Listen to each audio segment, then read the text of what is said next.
Nke a bụ Abụ Ọma isi nke 145 malite n'amaokwu nke 1 ruo na nke 21. Isiokwu: Bụkuenụ Jehova abụ otito.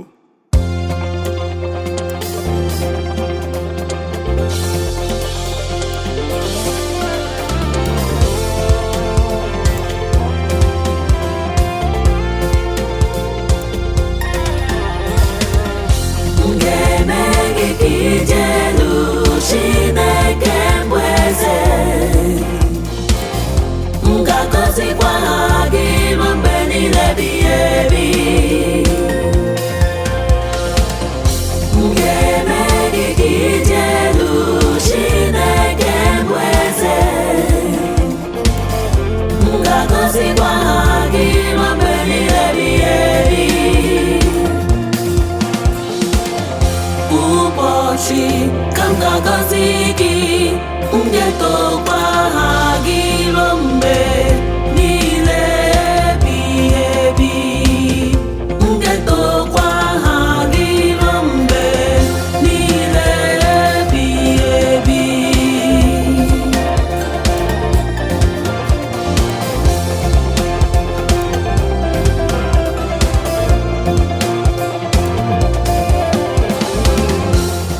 Onye ukwu ka Jehova bụ, ọ bụkwa onye a na-eto nke ukwuu.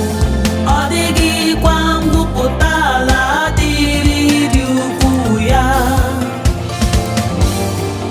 Otu ọgbọ ga-aja olu gị niile na ntị ọgbọ ọzọ, wee gosi ịdị ike gị niile.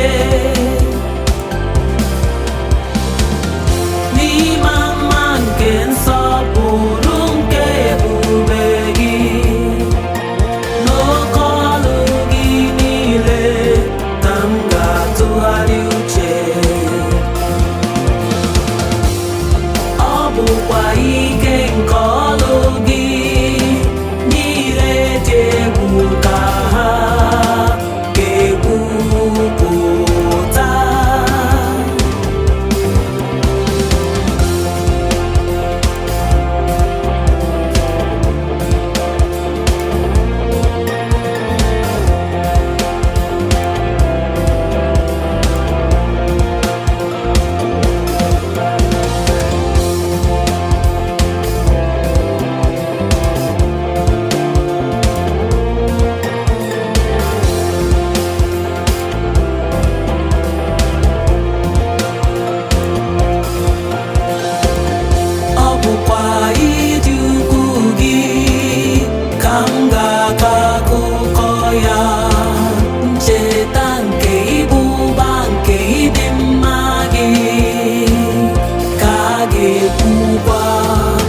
ọchịchị